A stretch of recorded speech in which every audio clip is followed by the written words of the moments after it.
Hello, welcome back to Pathworking with Archangels. Quick rundown, what we've done so far. We started with Oriel and Sandalphon at the foot of the tree, on the central pillar at the foot, at the kingdom.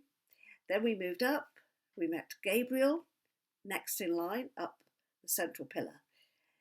Then we moved over to Raphael and then Haniel, and they are both on the next level up, facing each other, or they are contraries or complementaries, depending on your perspective, depending on your ability to hold things in balance. Then we went back to the central pillar and we talked about Michael, who holds the hub there and stretches out energy, radiates energy like the sun to the other archangels, but also draws back their energies in the creative process. Now we're going to move up to the next level, and I'll show you both of the archangels for that level. There's Samael and Zadkiel. But today we are going to focus on Samael. Right. Well, Samael is a challenging archangel. This container of light is called severity. Many old Kabbalistic texts associate this particular Severa with Mars, the planet Mars. I associate it with the planet Saturn. So when we talk about Samael, we're walking in some very disquieting landscape sometimes, because Samael's name actually means the poison or the venom of God. Now that's a very interesting word to use for an archangel. And many Kabbalists over the years have associated Samael with something very dark indeed. But let's unpick that. Severity. The key words here are limitation. It's about rules and regulations, what you can and you cannot do. Cosmic no. So this is where the divine is saying we have to have boundaries, right?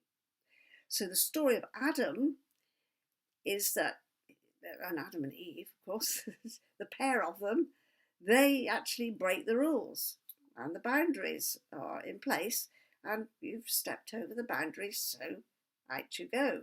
This is severe, and it might also be poisonous in a way, because they are reputed to have been tempted to do that by a snake. But the other thing about the snake and the poison of the snake is it's also associated with wisdom. So wisdom comes from knowing what your boundaries are, what your limitations are. If you know anything about I Ching, there is a hexagram called limitation. And I Ching describes the flow through all those hexagrams, describing the flow of yin and yang energies. And there are points when we come up against limitations, and we have to address what are our responsibilities, what are our rules. At the time I'm recording this, of course, there are lots of rules being put in place by governments related to the spread of a particularly nasty virus, which is challenging the human race. The whole human race is being challenged. There's a severity here, and that severity is for our own good. That severity is in order to save lives and to put certain boundaries around in order to challenge the effectiveness of that virus to grow. So that's quite a good model for us to look at this particular time. We have to have some rules in place.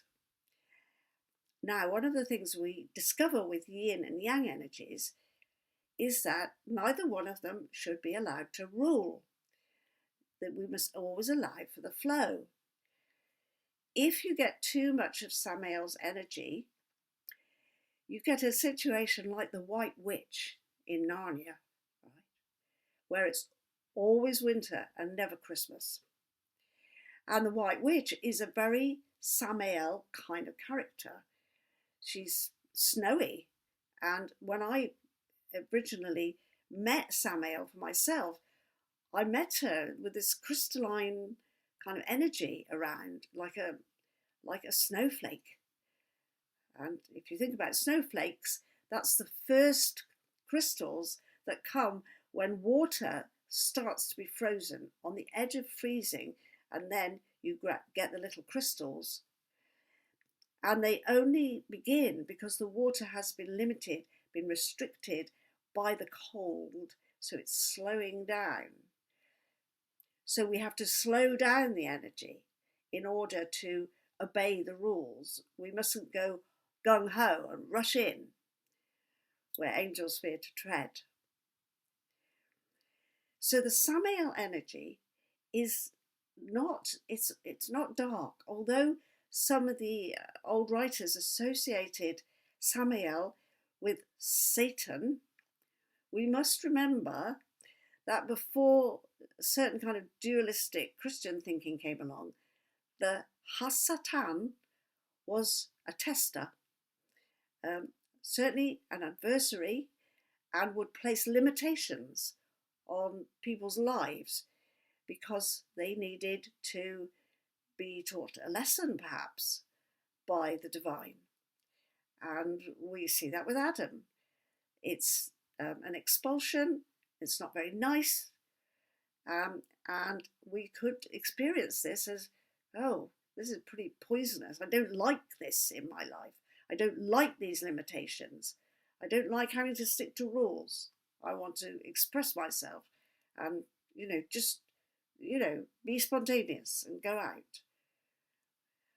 But the rules are in place because they are necessary for the creative process. And if you're any kind of creative person, you know that when you start a creation, whether it's me writing a book or somebody else painting a picture or a musician developing a symphony, there are certain rules to the process. And then some artists come along and they get really avant-garde and say, oh no, we're going to throw away all the rules. And sometimes something brilliant comes out of it. Sometimes it's just a mess. But when something brilliant comes out of it, you say, yes, that's a better rule. That's a better way of doing it. Let's experiment with that instead. So it is true that rules don't have to be rigid. We don't want Samael to just make everything so rigid that nothing moves, because that's what happens with ice. Nothing moves. We want some springtime warmth on it so the water starts flowing again. But we do have to recognize that Samael is not any kind of bad angel. No, Samael is very, very helpful for us. Samael brings us these very powerful lessons, and we can learn so much when we address limitation. We take limitations on. We take somebody saying no to something.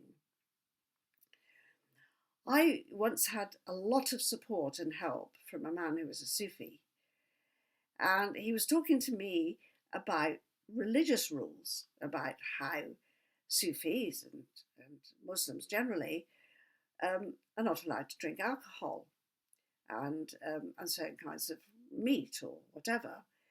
And he said different spiritual traditions have different limitations. It might be alcohol, or it might be something else that you can't do, and you can't do it on certain days. And he said, actually, the alcohol is not the point, he said. The point is that there's a rule and you stick with it. And you stick with it because you are following a certain tradition. It's not that alcohol is bad. You have taken on some processes, some limitations, because you want to follow a particular path. And therefore, you might give up various things. You might say no to various things because you want to say yes to something else.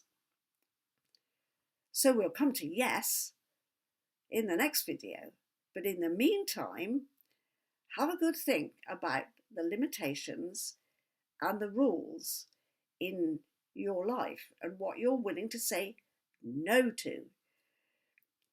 And it's also, you can work with Samael very neatly if you want to declutter during the lockdown, because Samael will help you say no to certain things. And do you want to keep this anymore? No, I want a neat, tidy home full of just the right things. So I can go that, I can go that, I can go that. Samael definitely helps you say what you don't want in life. So after this video, go back to the audios and listen to the Samael journey. And also take your time with laying out those archangels.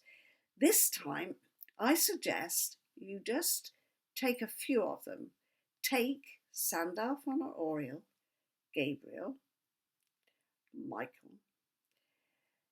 Take Samael, but also take Zadkiel. We haven't talked about Zadkiel yet. That comes next. But just take that group, because after we've dealt with Zadkiel, we will be spending a little time just focusing on that group, because they are at the bottom of the tree of life. They are much more personal in a way. They are much more to do with human life and how we run it. So this time, as I say, just take the archangels from the bottom of the tree of life and have a good look at those. Just, take them in. See what you feel about them. See which ones call to you at this particular time.